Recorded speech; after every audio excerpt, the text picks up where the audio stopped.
The Rift War is ongoing, and I have the full rules for the Commonwealth Automaton Platoon, plus more units. Technically this is subject to change, but it's unlikely to be changed at this stage. I don't have the rules in PDF form to show off to you, so there will be some reading on my part and listening on your part. That'll be required, but that is not a new concept in YouTube videos. We'll be going through the new automated platoon rules for the British Commonwealth in Konflikt 47, the new rules for a hero, B for Bertie, and updated rules for many automaton units which changes how they work, including getting rules for those sword bayonets on the Mark I and Mark II robots. We'll start with B for Bertie, who has a lot of fun lore both in the core rules and then heavily expanded in Festung Europa. He has a little mouse on his shoulder, so he's a computer with a mouse. Do you get it? Do you get it? You get it? Okay. It's 120 points for B for Bertie, and he has a lot of luck. Luck is there to let you stay alive. If your character would be killed, you expend a point of luck and they're not killed. Rift Mastery as a system is very Axis, Guts is very United States, the British have luck. The other really cool thing that luck does is it allows a reroll on any one dice, which as far as I understand can be any dice anywhere rolled by any player. The enemy rolled a 6, which is just enough to penetrate your Matilda tank, make them reroll that. Or they succeeded again by rolling a 6. Well, we'll spend another point of luck to make them reroll that reroll. Luck is the only thing that can make you reroll rerolls. And luck is very powerful as an ability. To further boost the survivability of our Bertie, he is hard to kill, which is something that Mark Is usually don't have. And Bertie is essentially a Mark I with a heavy machine gun. I made my own B for Bertie from a new plastic Mark I robot with a heavy machine gun and a cloak from the Russian infantry bolt-action kit. Bertie has all the rules you would expect of an automaton, like fearless and computational systems to ignore that -1 to hit from moving and shooting. Defense value 6+. He also has infiltrator and in the nick of time, so he can outflank and automatically pass the order test when coming from reserve.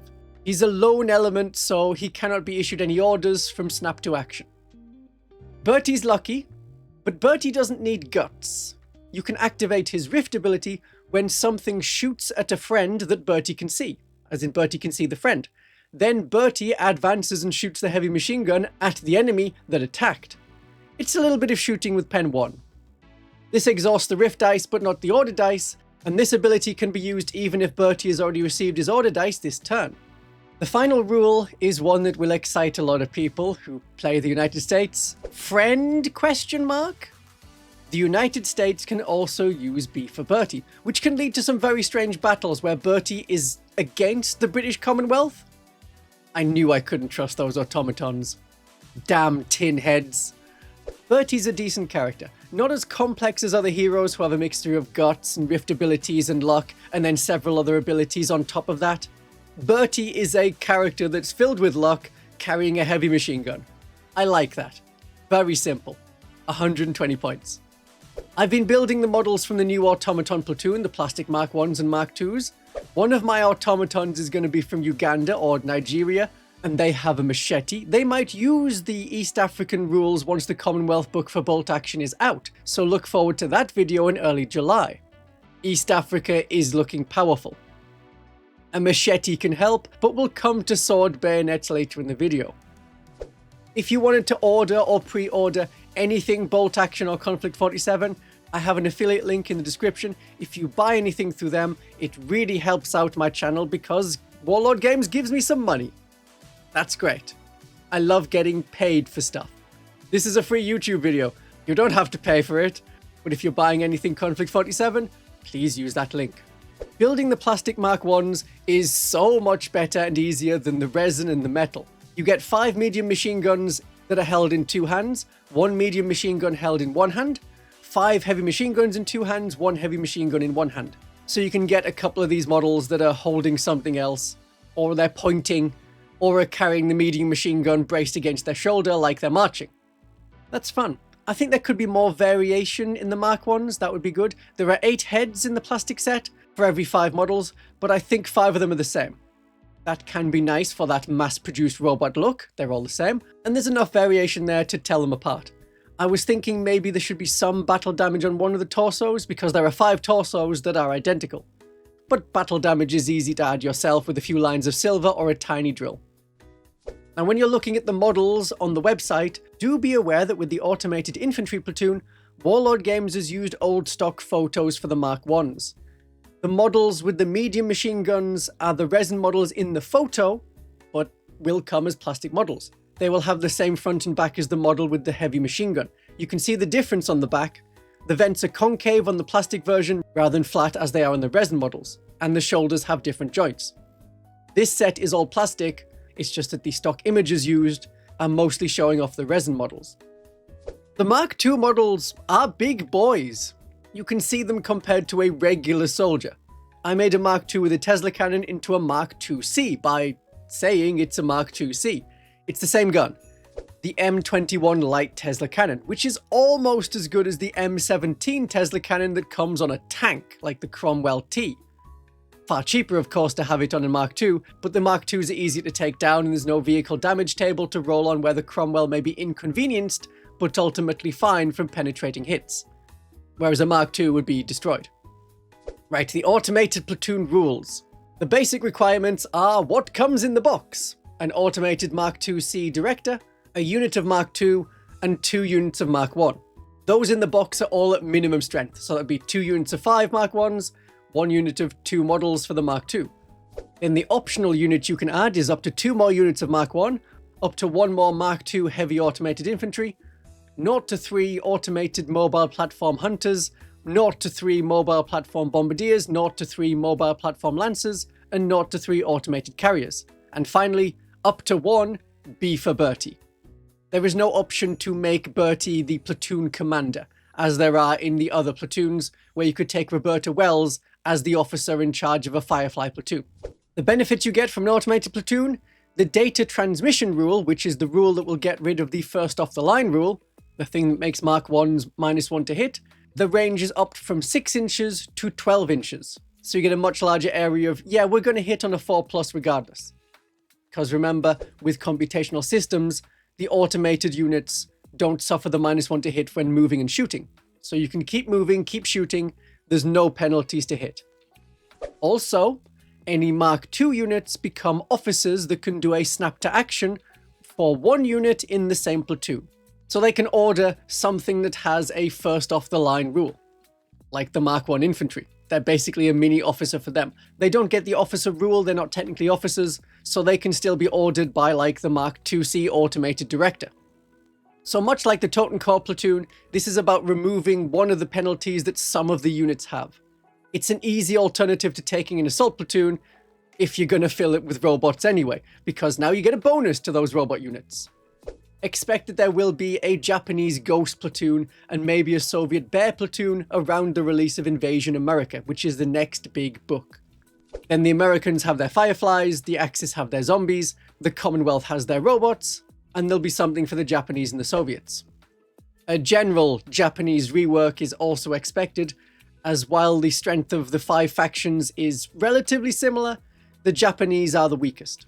I initially thought the Commonwealth may be the weakest. I was going to play them anyway because they're fun, but I like their playstyle, which is generally about keeping the initiative, keeping control of the battle, and not taking heavy casualties.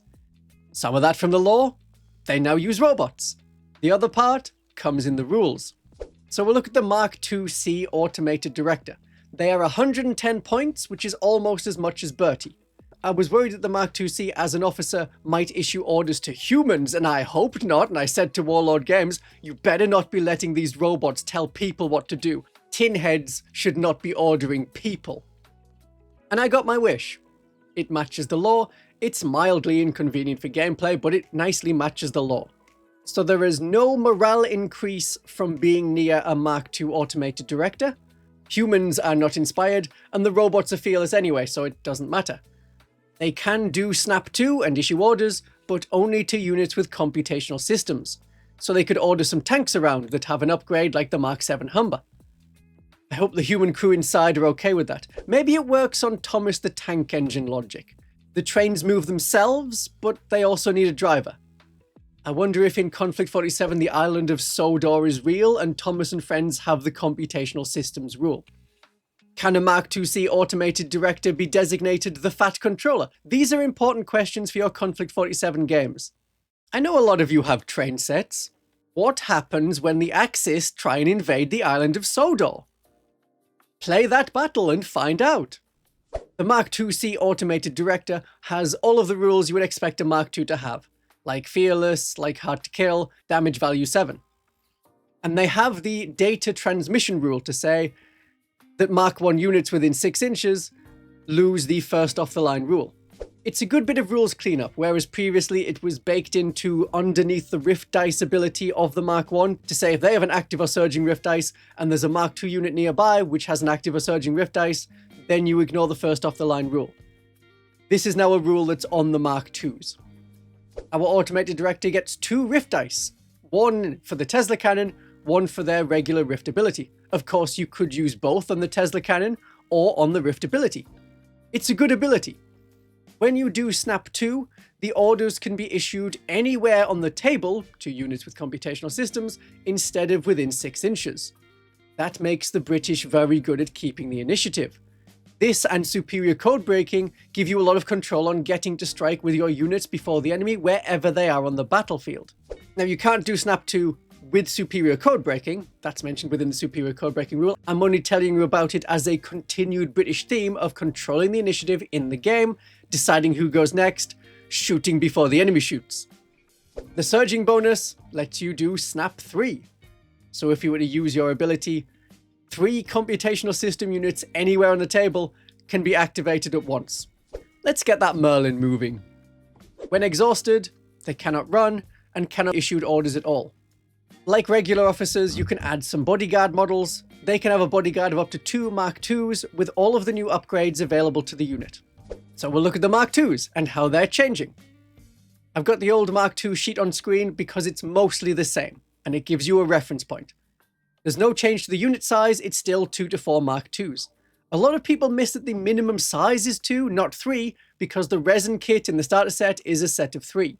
But 2 is standard, 126 points for 2, plus 63 points per model for up to 2 more. They have the same Rift ability to shoot through friendly units, the idea being the Mark Is are in front, the Mark IIs are behind, removing the first off the line rule, and the Mark IIs are shooting through the Mark Is. Again, that data transmission rule is on the sheet of the Mark II, saying yeah, if there's a Mark I unit within 6 inches, you both have a Rift Dice that isn't exhausted, then the Mark Is can ignore that first off the line rule. The big difference for the Mark IIs is their option. We have the option for the sword bayonets. You can add close combat blades to your light automatic cannons, gaining +1 pen in close quarters, and the tough fighters special rule. 2 points per model. So you can stab and cut open a tank because now we have penetration. It's much easier to fight their equivalent damage 7 monsters, so if werewolves attack them, and we do want to stab werewolves with giant sword bayonets tinged with silver, you roll 2 dice, if either of them are 6 or both of them 6s, you've killed 1 or 2 werewolves. Very nice. Up to 2 of the squad can have heavy automatic cannons, up to 2 of the squad can have the light Tesla cannons. So this is more heavy automatic cannons than before. It used to be 1 per squad, now you can have a squad of 2, both with heavy automatic cannons. I'm thinking of sticking with the heavy automatic cannons. The heavy automatic cannons are cheaper than the Tesla cannons. They always have pen 3 with high explosives 1. Otherwise you have a pen 1 weapon that fires 1 shot. You can use the Tesla arc, and yes, if you're surging it can overcharge and bad things may happen to your unit. When you're building the new plastic Mark IIs, one of them will have the Tesla backpack, regardless of whether you have a Tesla cannon or not. On the sprue you get 1 Tesla cannon, 1 heavy and 1 light automatic cannon. You build your choice of 2 out of 3 of those weapons. So I'm thinking either have like 2 squads of 2 is what I'm thinking, and then have 1 bayonet in each squad, or have dedicated squads, 1 for a little bit shooty then stabby, 1 for heavier shooting. So that's 1 pair with light cannons and bayonets, 1 pair with heavy automatic cannons. I might mix it up between games and see which one's better. Next units, we have changes to the automated platforms. The Lancer, with its 3 heavy machine guns, no longer has this part about shooting itself D3 times after you use its rift ability. That's a theme. So these abilities they have will actually see use in game. There is no change to the points, it's just that the bad element of the rift dice has been removed. The Hunter anti-tank platform has the same rule, count its light anti-tank gun as if it was a medium anti-tank gun, but there's no penalty of D3 hits to itself at pen 1. The Bombardier platform had the biggest change. It doesn't have the old rift ability of firing a light howitzer like it's a medium howitzer. Instead, its gun gets corrosive. I like corrosive as the Commonwealth rift weapon. Like the US has Tesla as its main thing, the Soviets have shockwave, Japan has crush, and Axis is gravity. With corrosive, you gain D3 pens on the attack. That's at least as good as its previous count light as medium, high explosive 2 to high explosive 3. Corrosive is good for cracking those high defense value units, which is most units in Konflikt 47. The automated carrier appears to be the same, but the line about data transmission is moved off the sheet because it now appears on the Mark IIs. And finally, the changes to the Mark I. Fundamentally, the rules are the same, but that high voltage rule is changed. Previously, it let the automatons fire 2 more bullets, 1 extra shot at the enemy, then 1 into their own head. Not a great rule. I did it a couple of times, but once only to guarantee finishing off some zombies before they got another rift dice and could resurrect, and once at the very end of the game where my casualties didn't matter in that unit. The new rule is still called high voltage, but when they run, read charge, they get fast, meaning they're moving 16 inches when running, and they get deadly too, which means you roll 2 dice in combat. It's like Tough Fighters, but it stacks with Tough Fighters. And another part of deadly is that when fighting a tank, you can roll on the penetration table instead of being limited to superficial damage. Attacks against tanks that have no penetration can only do superficial damage. This is why the Japanese should always have a sword for their officers and their squad leaders. If you were going to fight multiple rounds of combat with this ability, then it lasts for 2 rounds of combat. Because fearless means that if you lose the fight, you fight again. Then you pick the next dice out of the bag and you carry on, but after doing that dice, you would come back to these. At that point, they would no longer have the deadly rule. So that's all good stuff. No more hurting yourself, potentially destroying your whole unit, just to fire an extra shot. Lovely. They have the same gun options, a heavy machine gun for 10 extra points. Or the medium machine gun can have close combat blades. The sword bayonets have +1 pen and give you tough fighters. So that's 3 attacks at pen 1 when using that rift dice ability. This completely changes the conventional wisdom on the automatons, which was always pay for the heavy machine guns because you get longer range and pen 1.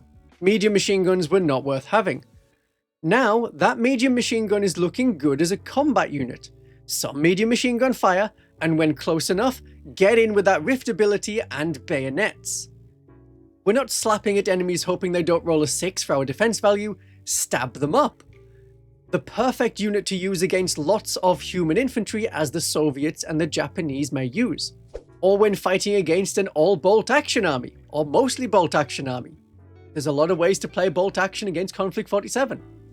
And this platoon, this automated platoon with all of our automated infantry, is the perfect platoon to use against the zombies. We're fearless, we cannot become zombies. We have good penetration on the heavy machine guns and the cannons. We now have sword bayonets to cut the zombies apart. Automatons are but one tactic you can use against the zombie hordes. There is more covered in this video. My darlings and viewers, the Rift War awaits.